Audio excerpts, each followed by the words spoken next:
Have you ever loved someone so deeply that it felt as if your soul had been torn from its old form?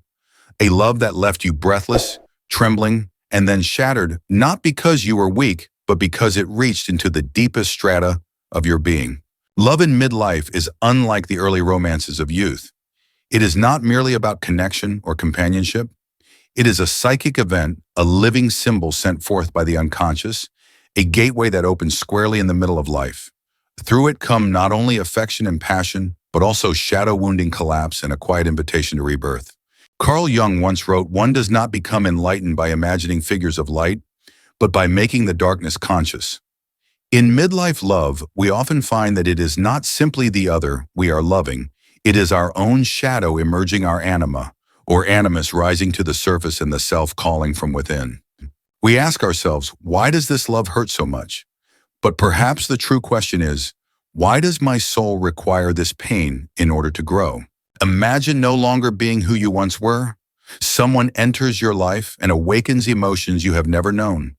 You feel jealous like a child, infatuated, like a teenager lost, as if your compass has vanished. Why? Because this is not merely a person, it is the reflection of a forgotten part of your soul. Just like the strange dreams that visit us in the night, midlife love is a waking dream, the unconscious attempting to speak. And if you listen carefully, you may find that this pain is a threshold, an initiation into a more authentic version of yourself. In today's exploration, we journey into the mystery, why is love at midlife a gateway? What is being stirred within you?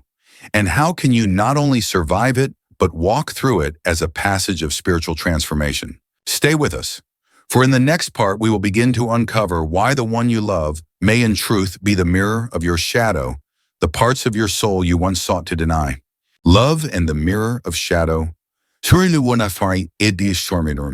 Have you ever experienced it, that moment when someone enters your life as if holding a secret key that unlocks a hidden chamber deep within your soul?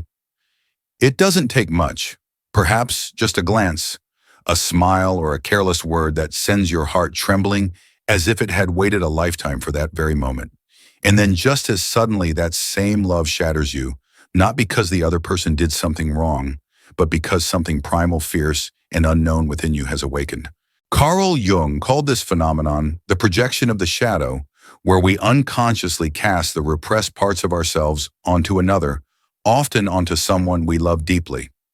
When we fall in love, we are not merely enamored with a person, we are drawn to an invisible image, a forgotten part of our own soul. Long-buried desires, suppressed rage, unspoken fears, they all come rushing to the surface when true love strikes. And with it comes a piercing light that exposes our inner darkness. Love in midlife is not the sweet romance sung about in old songs. It is an inner earthquake. At a stage when our ego feels settled, our roles define, someone arrives and upends everything. You may feel like you're betraying yourself, your past, but in truth, it is the unconscious demanding to be heard. Let me tell you a story. She was a mother, a wife, a woman with a stable career, and a seemingly complete life. Then during a brief work trip, she met him, a younger colleague, freer, carrying a wildness she had long forgotten in herself. Nothing inappropriate happened, yet his presence made her feel alive. And with that aliveness came a spiral of emotions, guilt, longing, confusion, emptiness. Not because he was that significant, but because his reflection stirred the shadow she had buried beneath years of being a good wife, a good mother, a good woman. Jung once said, "One does not become enlightened by imagining figures of light, but by making the darkness conscious." True light doesn't come from avoiding pain, it arrives when we dare to face what lives in our inner darkness.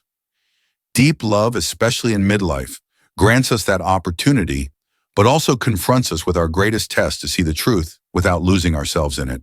You may be wondering, what do I do now? Am I in love with them or with the part of myself I've abandoned?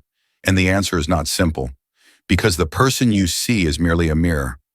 The one you must truly encounter is you, the forgotten self, the silenced voice, the soul calling to be reclaimed. In Jungian psychology, love is not a happy ending. It is the beginning of individuation, the journey of becoming whole. But to walk that path, you must be willing to face the pain, the crumbling of roles, and the truth of who you've refused to be. Sometimes the one who wounds you the most is the one who helps you see yourself the clearest. This is the sacred paradox of love. It breaks you so you can be reborn. It brings you to your emotional limits, so you must ask, who am I without them? Who am I when I am no longer performing strength, sacrifice, perfection? Who am I when I stand alone before my shadow, and can I cross through it? Midlife love is not easy, but it is a gift. A gift disguised as disruption, yet holding the power for profound healing.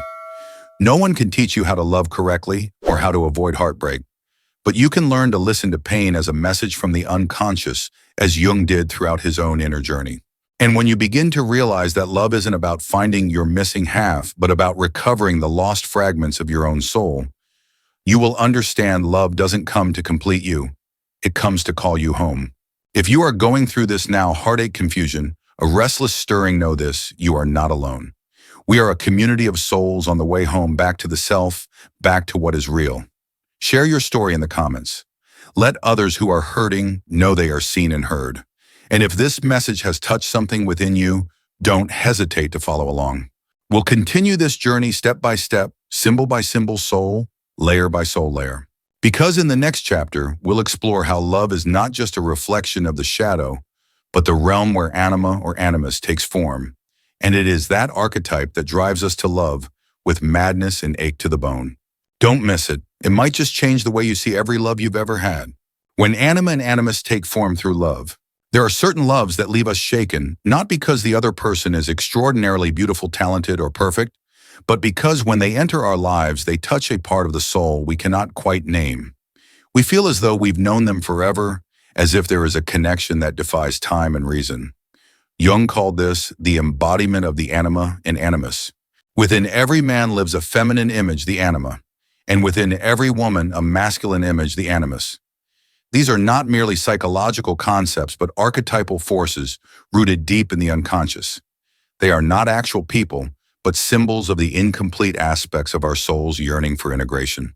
When you fall in love so deeply that you no longer feel like yourself, it may not be the person you're loving, but the projected image of your anima or animus appearing through them.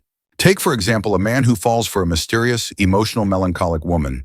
She makes him feel alive, inspired, deeply seen. But that same love also exhausts him, disorients him, and sometimes breaks him. He cannot understand why he's unable to walk away, even when the differences between them are too vast. The truth is, he is not just in love with her. He's in love with the anima she awakened within him. Similarly, a woman may feel irresistibly drawn to a strong, distant man with high ideals. He makes her feel small, but also guided, like she's in touch with a sacred masculine energy within. When she's with him, she experiences the animus, her inner masculine. But if he doesn't reciprocate as she hopes, the relationship can spiral into control, hurt, and collapse. Because ultimately, she is not just relating to a man, she's engaging with a powerful symbol from her unconscious. Jung once said, "The other person is not who you love. They are the one upon whom your soul has cast its most sacred images." This is not illusion, it is an essential step on the path of inner growth. When we love deeply, anima or animus emerges, showing us what's missing within. But the danger lies in not recognizing this and unconsciously demanding the other person fulfill our entire dream. This is where the pain begins. Picture a woman who always feels fragile, in need of protection. She consistently falls for strong, logical, sometimes emotionally distant men. At first, she feels safe, completed.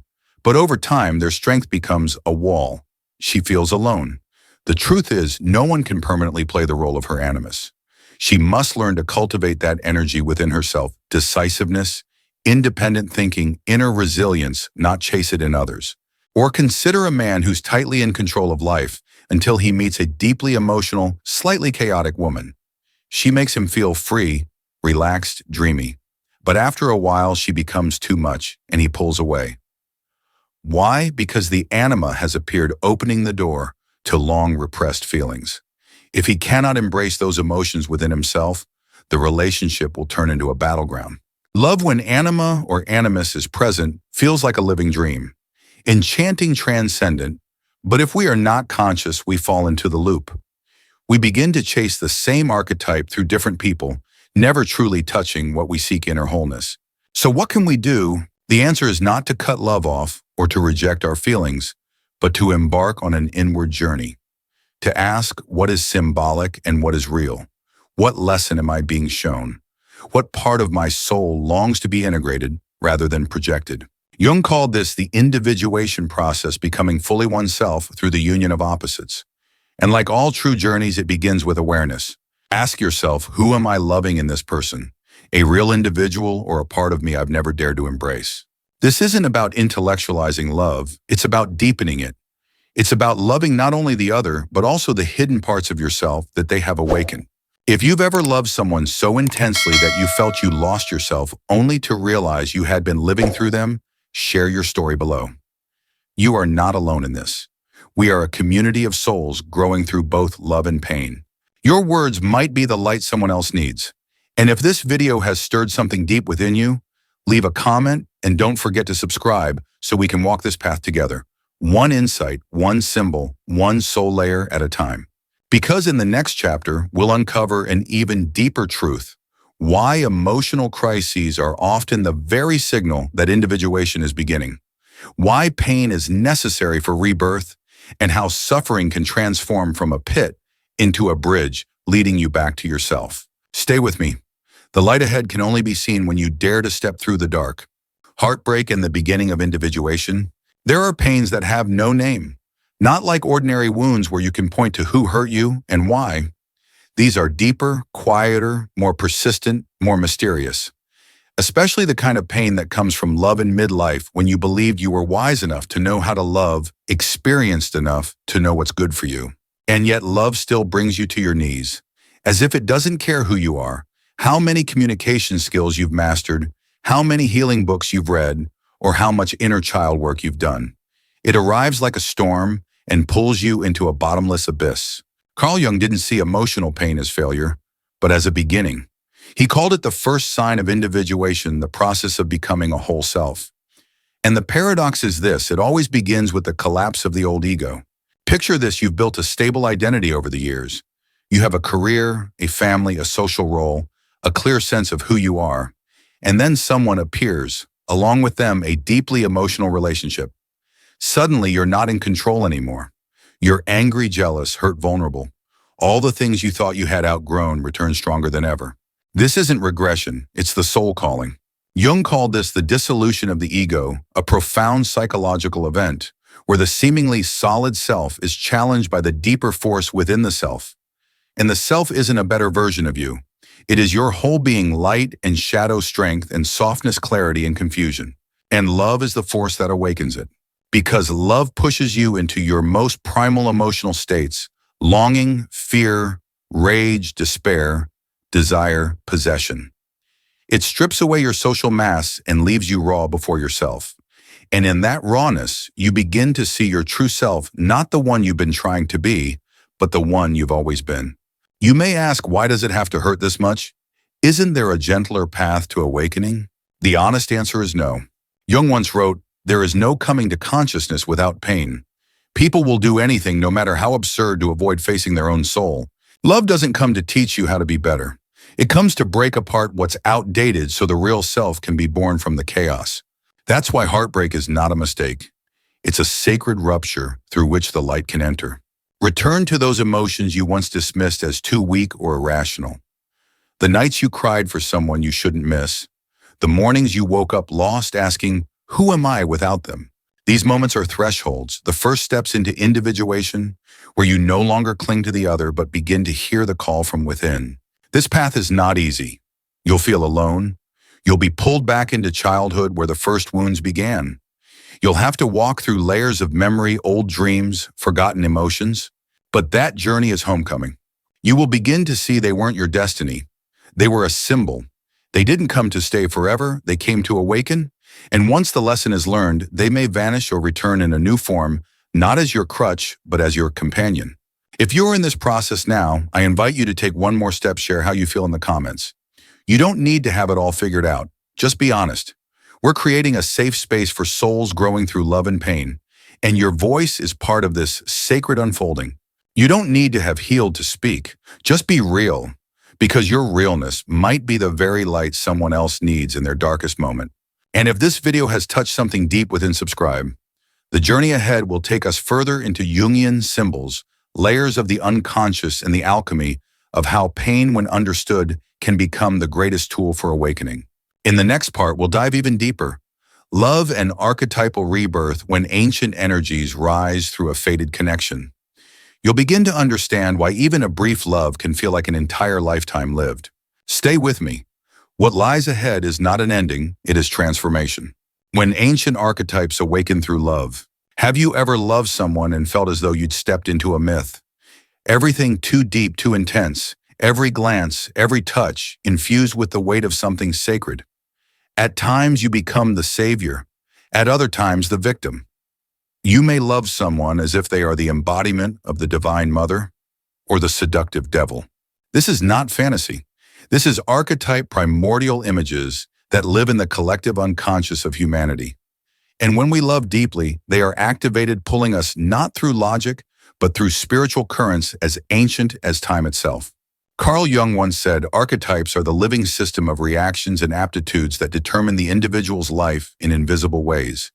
They are not abstract concepts, they are living forces, and in love, especially the kind that stirs the deep unconscious, they come alive. Imagine a man who falls in love with a woman who appears fragile, delicate. He feels an overwhelming urge to protect her, to sacrifice, to save her from the world.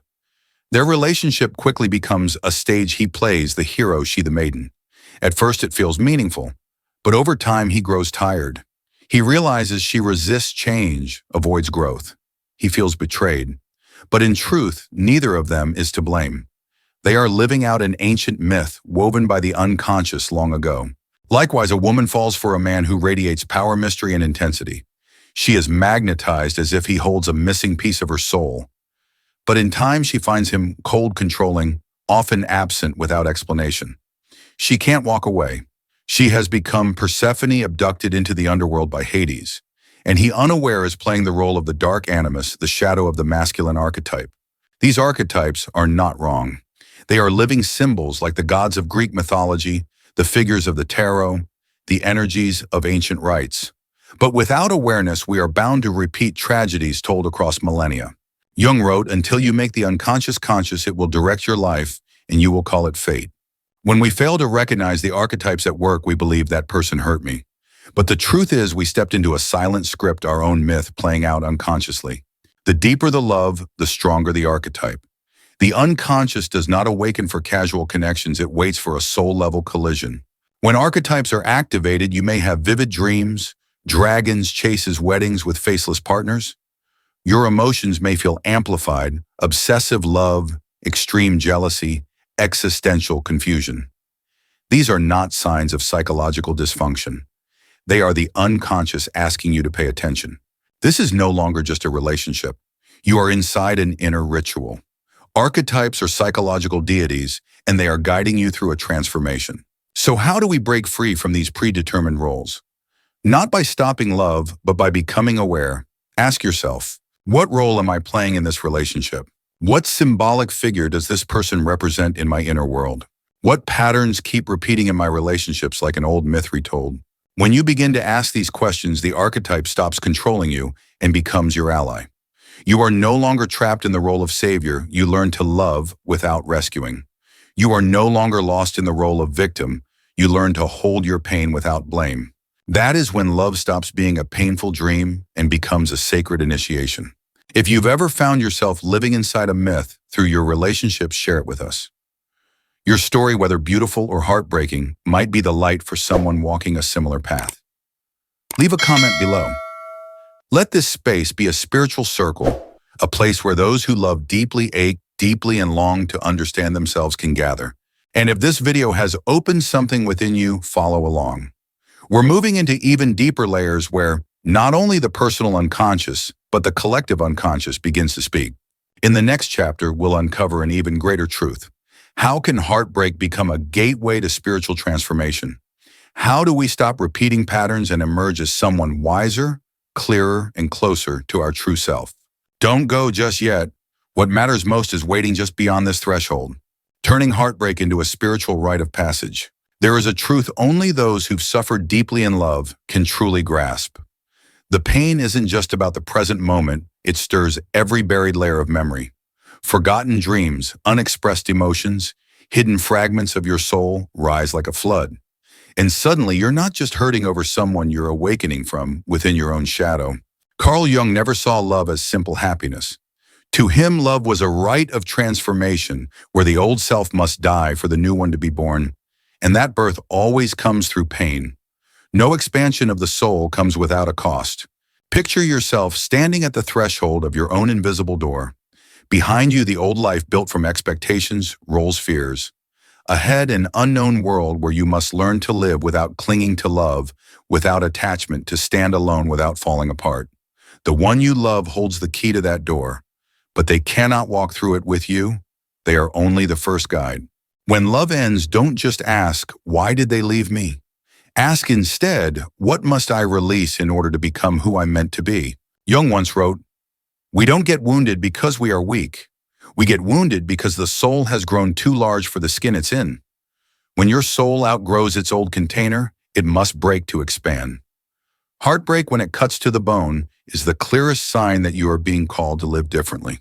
See your pain as a soul laboratory. In it, you can observe old patterns. Who do you always fall for? Are you repeating childhood wounds? What are you hoping they'll give you that you've yet to give yourself? Rewrite your personal story. You are not a victim. You are not the one left behind. You are the one awakening, the one returning to forgotten parts of the soul, the one finally beginning to live for yourself. Connect with the deeper unconscious. The dreams, the sudden memories, the emotional storms, don't escape them. Write them down. Listen. Dialogue with them. They are the soul's voice. One day you'll thank your heartbreak, not because suffering is noble, but because without it, you would never have crossed the threshold of transformation. Jung loved the image of alchemical gold, the transformation of heavy lead into radiant metal.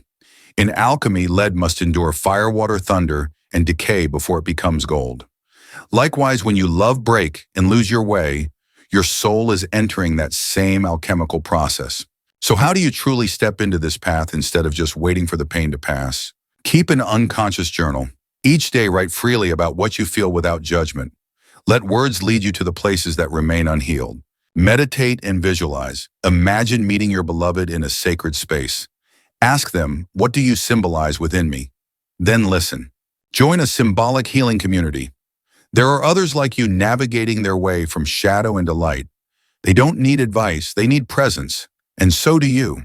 Leave a comment below this video, whether it's a single sentence, a heartache, or a question. We read them all. And your story may be the mirror someone else needs to feel seen. And if this video doesn't just speak to how you feel, but opens a doorway within, subscribe. We're not just watching a video. We're walking together in a collective ritual of the modern soul. The next and final part will weave all the threads, shadow, anima, archetypes, and paint into a greater picture. Love was never meant to protect you from loneliness. It was meant to lead you deeper into yourself, more whole, more alive than ever before. And you will come to see you did not lose love. You found yourself through love. Love is a gateway when heartbreak becomes a rite of rebirth. Dear soul, if you've journeyed with me to this point, you're not just watching a video. You're having a conversation with the deepest parts of yourself. And that is the first step of any true transformation. Love, as Jung once wrote, is the union of two souls, not to dissolve into one, but to become whole through their differences. We do not love to be saved, to be completed, or to escape loneliness. We love to see ourselves more clearly. Everyone who enters your life, even for a fleeting moment, is a symbol, a gateway, a mirror, a thunderbolt cracking open the barren places within. Whether the relationship ends in heartbreak or evolves into growth, your soul has been stirred. And that cannot be taken away. Heartbreak is not a dead end. It is the final threshold before you cross into another dimension where the small self no longer holds center stage and the deeper self begins to speak. Maybe you're still in the thick of the pain. Maybe you're torn between logic and emotion. But remember, you are not broken. You are not lost. You are walking the path Jung called the return to soul, a journey where you no longer live halfway, no longer love through projection, but begin to exist as a full, contradictory, multidimensional human being, deep, alive, and true.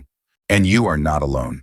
A community is forming made of souls like yours, people who ache but do not collapse, who love but no longer depend, who are learning to transmute pain into growth right from within the shadows.